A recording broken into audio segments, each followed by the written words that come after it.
नमस्कार मित्रांनो, एन के गोट फार्ममध्ये सर्वांचे स्वागत. बऱ्याच जणांची कॉल आली की शेळीपालनामध्ये हिवाळ्यामधील शेळीपालन कसं असतं किंवा कसं असलं गेलं पाहिजे. तर मित्रांनो, थोडक्यात सांगण्याचा विषय जर म्हटलं तर हिवाळ्यामध्ये शेळीपालन म्हणजे मित्रांनो हिवाळ्यामध्ये शेळ्या थोड्याशा मित्रांनो सर्दी ताप वगैरे होण्याचे चान्स राहत असतात. तर त्यासाठी मित्रांनो प्रथम तुमचं शेडमध्ये मित्रांनो मातीचं शेड असलं गेलं पाहिजे, हे लक्षात घ्या. कारण की मातीचं शेड असलं गेल्यानं होतं काय मित्रांनो, जर तुमच्याकडे मातीचं जर शेड असलं गेलं तर पाहू शकता मित्रांनो, हे आपले मातीचं शेड आहे, मुरमाड शेड आहे. जर मुरमाड शेड असेल अशा प्रकारचं तर मित्रांनो शेळीपालनामध्ये काही सुद्धा अडचण येत नाही. कारण की शेळ्या मित्रांनो नॅचरली हीटमध्ये राहत असतात. कारण की मित्रांनो शेळ्या जर नॅचरली तुमच्या हीटमध्ये राहत असले गेल्याने शेळी मित्रांनो शेळ्यांना सर्दी होत नाही, शेळ्या आजारी पडू शकत नाही. शेळ्यांना सर्दी ताप किंवा न्यूमोनियाचा अशा विविध प्रकारांना शेळ्या आजारी पडू शकत नाही किंवा रोगांना बळी जाऊ शकत नाही.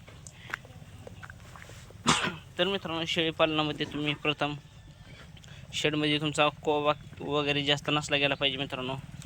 कारण की कोब्यानं होतं काय मित्रांनो, शेळ्या आजारी पडू शकतात, शेळ्यांना सर्दी जास्त येऊ शकते किंवा न्यूमोनिया वगैरे अशा प्रकारच्या विविध रोगांना शेळी बळी पडू शकते.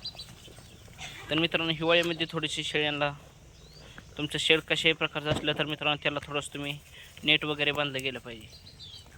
कारण की नेटची जाळी वगैरे बांधली गेल्याने मित्रांनो शेळ्यांना थंड वारा लागणार नाही, आणि थंड वारा नाही लागले गेल्याने मित्रांनो शेळ्या आजारी पडू शकत नाही, कधी पण लक्षात घ्या. जर शेळ्यांना मित्रांनो थंड वारा जर नाही लागला गेला तर शेळ्या आजारी पडू शकत नाहीत.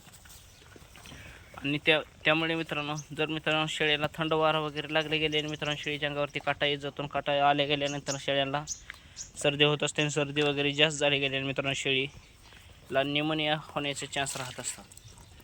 त्यासाठी प्रथम मित्रांनो तुम्ही शेळ्यांना जास्त थंडी लागणार नाही यासाठी मित्रांनो तुम्ही प्रथम शेळ्यांना शेडच्या साईडला तुम्ही नेटची जाळी बांधली गेली पाहिजे. नेटची जाळी नाही बांधली गेल्यानंतर बांधले गेल्यानंतर मित्रांनो त्यानंतर तुम्ही साधी आपले पत्र्याची पाणीसुद्धा मारू शकता, आपली हलक्या क्वालिटीची, हे लक्षात घ्या. कारण की ह्यानं होतं काय मित्रांनो, जो काय मित्रांनो शेळ्या अगदी सांगण्याचा विषय म्हटलं तर मित्रांनो शेळ्या कोब्यावरती बसलेले असतात ते थंड झाले गेले असतात, आणि त्यानंतर प्रथम मित्रांनो त्यावरती जर वारा जर चालला गेला तर मित्रांनो शेळ्या ह्या थोड्याशा जास्त आजारी पडण्याचे चान्स राहत असतात. तर प्रथम मित्रांनो शेळीमध्ये तुमची आता ही दुसरी आमची ही पाहू शकता मित्रांनो, ह्यामध्ये सुद्धा मुरमस आहे, लक्षात घ्या. ह्यामध्ये मित्रांनो शेळ्यांना ऊन वारा काही लागत नाही, लक्षात घ्या. वरून कसं आहे अगदी लो बजेटमध्ये आहे, पण मित्रांनो शेळीपालनाला काही सुद्धा अडचण येत नाही. शेळ्याला मित्रांनो प्रथम ऊन वारा थंडी यापासून जर मित्रांनो शेळीचं संरक्षण झालं तर मित्रांनो शेळीपालन काही सुद्धा अवघड नाही, लक्षात घ्या.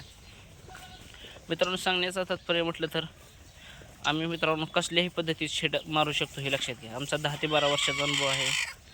आम्ही मित्रांनो कितीही किमतीचं किती मोठं हायटेक शेड मारू शकतो, हे लक्षात घ्या. पण आम्ही मित्रांनो सांगण्याचा विषय म्हटलं तर मित्रांनो शेळीपालनामध्ये शेळ्यांना अशाच प्रकारचं नियोजन लागत असतं, हे लक्षात घ्या.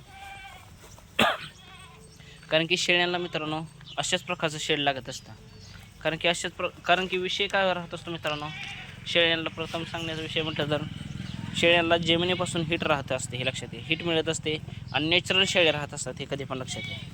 आणि जर शेळ्या नॅचरल मित्रांनो जर तुमच्या जमिनीवरती सध्या मुरमावरती मित्रांनो 1 नंबर शेळ्यांचं नियोजन राहत असते, हे कधी पण लक्षात घ्या. कारण की मुरमामध्येच मित्रांनो नॅचरल प्रमाणातली हीट मिळत असते, शेळी आजारी पडू शकत नाही, आणि त्यामध्ये मित्रांनो एक शेळी आपल्या तंदुरुस्त राहण्याचे चान्स राहत असतात, हे लक्षात घ्या. कारण की सांगण्याचा विषय जर म्हटलं तर शेळ्या जर तुमच्या क्वालिटीच्या असतील आणि शेळ्यांना मित्रांनो सर्दी ताप वगैरे झालं तर शेळी मित्रांनो थोडेसे असे राहण्याचे चान्स राहत असतात. त्यासाठी मित्रांनो तुम्ही थोडंसं शेळीपालनामध्ये हिवाळ्यामध्ये थोडंसं जास्त थंडी न लागू देण्याचे काम केले गेले पाहिजे, हे लक्षात घ्या. कारण की त्यानं होतं काय मित्रांनो, जर शेळीला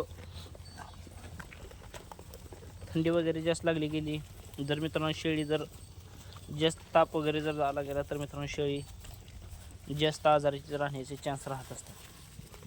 हिवाळ्यामध्ये फक्त मित्रांनो शेळीला जास्त करून गरम ठेवण्याचा चान्स आपल्याकडून केले गेले पाहिजेत हे लक्षात घ्या. त्यासाठी प्रथम मित्रांनो तुमचं शेड मुरमाचं असलं गेलं पाहिजे. त्यानंतर मित्रांनो तुम्ही शेळीला शेडच्या साईडनं तुम्ही नेट बांधलं गेलं पाहिजे.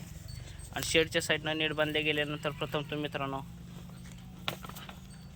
तुम्ही त्या शेळीला मित्रांनो कमीत कमी थंडी राहण्याचं थंडी जर जास्त मित्रांनो शेळीला कमीत कमी थंडी लागण्याचं अशा प्रकारचं तुम्ही थोडंसं नियोजन केलं गेलं पाहिजे.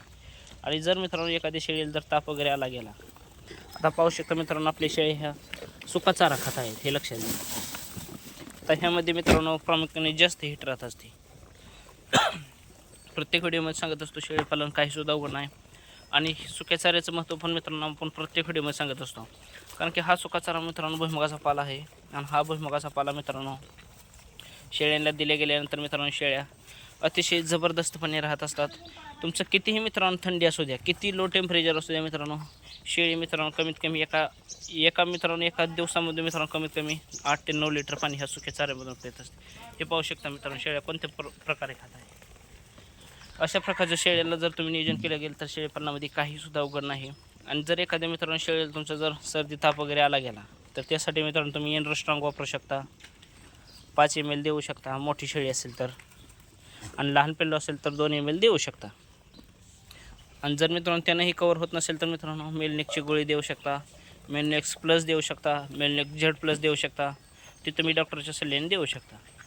किंवा साधं मोठी बोलस असेल तर मित्रांनो त्याचा 3रा हिस्सा तुम्ही देऊ शकता. शेळीला जर ताप वगैरे किंवा सर्दी ताप होत असेल तर मित्रांनो शेळी जर मित्रांनो सकाळची गोळी दिली तर मित्रांनो 11 ते 12 वाजता शेळी तुमची सर्दी ताप खोकला वगैरे क्लिअर खट्ट होऊ शकते. हे लक्षात घ्या तुम्ही. किती शेळी टेम्परेचरमध्ये असेल हे लक्षात घ्या. तर मित्रांनो अशा प्रकारचं तुमचं नियोजन असलं गेलं पाहिजे. जर मित्रांनो मेलनेक Z+ गोळी दिली तर मित्रांनो कितीही तुमची शेळीला सर्दी लागू द्या, ताप येऊ द्या किंवा शेळी ठसकत असू द्या, एनरो स्ट्रॉंग आणि त्याने क्लिअर खट होऊन जात असते मित्रांनो. तर हिवाळीमध्ये मित्रांनो थोडंसं अशा प्रकारचं नियोजन असलं गेलं पाहिजे. आणि अशा प्रकारचं नियोजन केलं गेलं तर मित्रांनो शेळीपालनामध्ये काहीसुद्धा अवघड येत नाही हे लक्षात घ्या. शेड तुमचं फक्त मित्रांनो मुरुम असला गेला पाहिजे. त्यामध्ये कोबा वगैरे असला तर मित्रांनो शेळ्या थोड्याशा आजाराने थोडं चान्स राहत असतात. कारण त्यामुळे मित्रांनो शेळ्याच्या अंगावरती काटा येत असतो. आणि शेळ्याच्या अंगावरती काटा आले गेले मित्रांनो शेळ्या थोड्याशा नॉर्मल आजाराला बळी जाऊ शकतात. त्यासाठी मित्रांनो अशा प्रकारचं तुमचं नियोजन असलं गेलं शेळीपालनामध्ये काहीसुद्धा अवघड नाही हे लक्षात घ्या.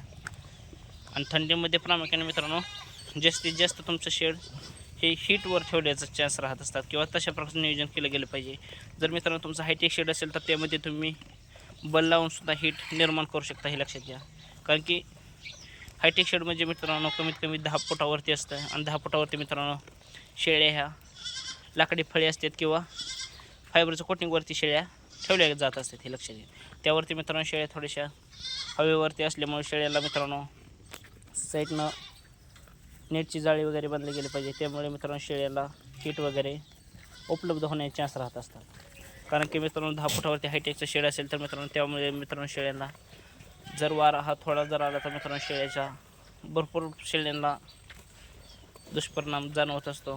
त्यासाठीच मित्रांनो थोडंसं हिवाळ्यामध्ये अशा प्रकारचं थोडंसं नियोजन केलं गेलं पाहिजे. तर मित्रांनो कसा वाटला व्हिडिओ सांगायला विसरू नका. चॅनलला लाईक, सबस्क्राईब आणि शेअर करायला विसरू नका. अधिक माहितीसाठी मोबाईल नंबर 98 34 10 42 00. धन्यवाद.